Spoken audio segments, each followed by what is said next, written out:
Guys, I want to show you how to make your own mold remover in a spray bottle. So it's not difficult at all, and you probably already have the items. We're going to use this on a hamper liner here. So a lot of times when the towels are at the bottom, sometimes these hamper liners can get some mold spots. Now afterwards you can wash this as well, but I'll show you what you need to do in the beginning. So this is just an old spray bottle. You can pick this up from Walmart or Target, wherever you shop. Now this is distilled white vinegar. This is 5% acidity.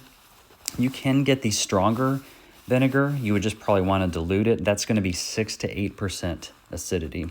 So what I usually do is you can do half and half vinegar, half water.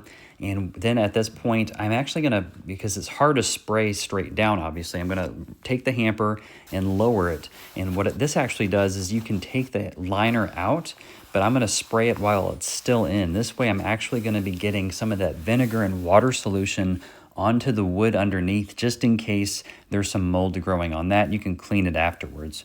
Now I've sped this part up. What I did is I just kind of straightened this out to get all the little crevices here because it's not flat, and you just want to make sure you spray this pretty thoroughly with the vinegar and water solution. Now I think the key here is you want to let this sit for at least an hour, and that lets it work its way down into the mold. So, and I have some tips after this portion later in the video as well. So it's been about an hour.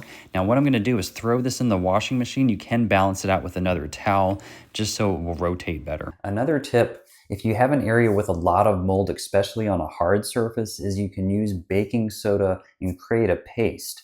And how you do that is you have maybe like 3/4 baking soda to 1/4 water. And then you just create the paste, apply it, let it sit for a little bit, and you can kind of scrub it a little bit, and that will knock off a little bit of the surface mold or bacteria, and that can make way for then you can apply the vinegar solution. Now, unfortunately, the hamper liner, after it was washed, I had to do a few things and it was thrown away. So unfortunately, that happened, and I could not show that to you, but I have done this many times with fabric. I've done it more times with grout. And the reason why you may actually want to use vinegar and keep that bottle handy to kill mold is because a lot of times before I used vinegar, I would use bleach, and that's not necessarily safe on a lot of surfaces, especially fabric and grout as well. So vinegar can be a great household item, and I hope this video has helped, guys, and check out this next one.